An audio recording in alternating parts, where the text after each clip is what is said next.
Hello, welcome to another edition of Comic Log for Friday the 26th.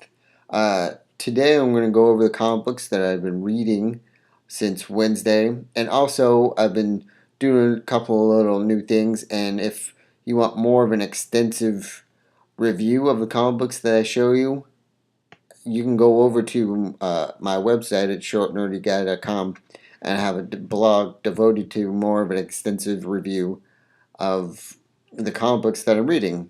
Basically, it's more of a. I don't really want to make long videos because I know that I don't want to bore you with all the information. You don't want to be bored with all the information. So, over at shortnerdyguy.com is where you'll find more of a extensive review of what I read, what I thought, and a little bit of the story. Not a lot of the story because I want you guys to read them, but a little bit a basis of the story over on my blog. So here we go. We're going to start with Talon issue number 1, and this is the spinoff. This guy is the one that tried to keep killing Batman in a court of owls, and now he's trying to escape from the court of owls, and he's also now human. So he doesn't have all the powers that he used to have. But I was reading issue 0 about this guy, and he was a little kid in the circus, and he's always been fascinated about trying to be free and escape. And so when he was in the Court of Owls, he thought that he was free. They showed a life of great wealth and great and vast knowledge of everything, and so he thought he was free, but he realized that he wasn't technically never free. He was just more like a soldier to this court of owls, and so now he's trying to break free of the clutches of the court of owls, which I don't know. It's a cool backstory and it's a cool first issue, but I don't know. It's a little iffy because it shows a different side of Gotham as opposed to Batman's side of Gotham. So I don't know. I'm gonna keep reading this one and see how it turns out, because there's a lot of it's shrouded in a lot of secrets, and you can get you lost really fast into the hole of secrets. So all right. Next issue is Teen Titans. I almost said Wonder Girl because Wonder Girl's on here. Teen Titans issue 13.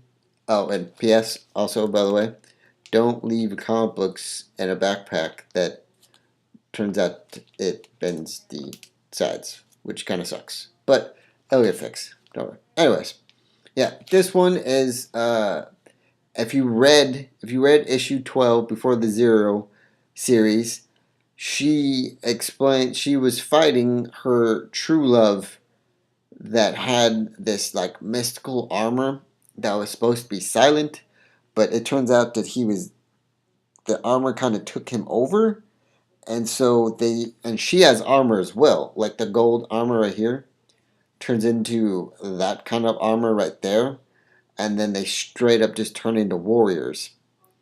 And so this issue is basically she has flashbacks about how her mother is not Wonder Woman's mother, by the way.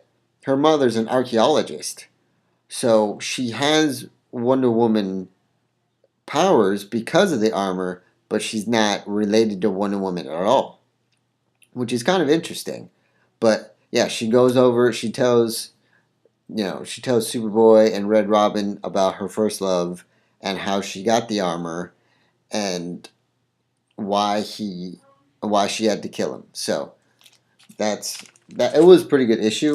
I mean, I don't know. The 52 universe is kind of like taking a lot of things and mixing it up, which is really good.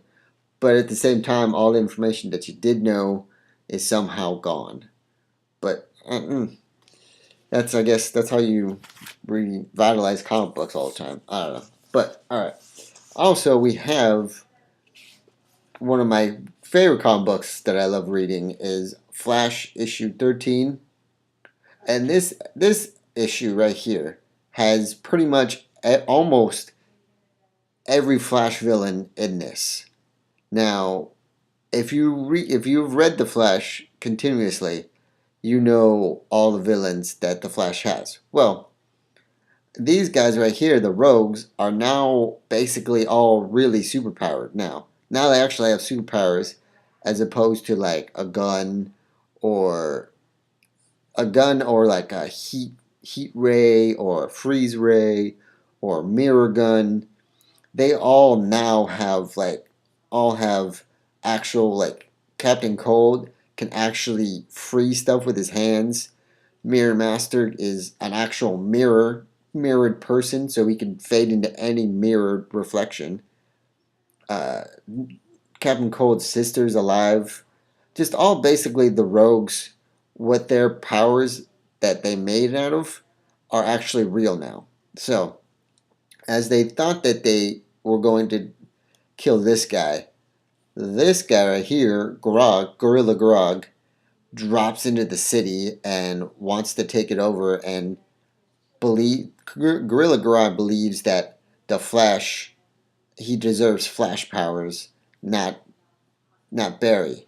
So this is basically also though basically they team up with the Flash to fight these guys.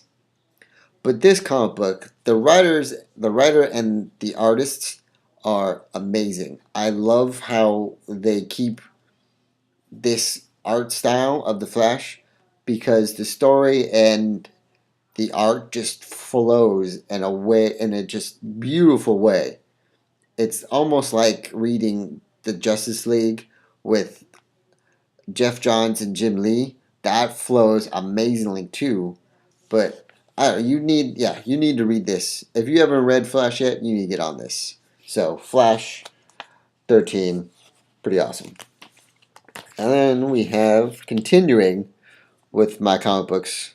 We have which surprisingly wasn't bent. Was Batman and Robin Zombie Moon Rises. Now, when I first saw this cover, I thought, oh, here we go.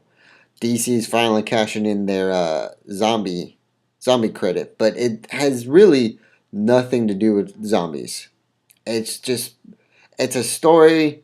It's a little story. It's a little prelude to Death in the Family, but that kind of like it's a story within a story within a story. So the prelude for the Death in the Family is bouncing off of another story, and then that also is bouncing off another story. So and plus there's in the mid plus there's two teams of artists, which kind of throws you off. If if the plot and the story don't throw you off, the artists will throw you off.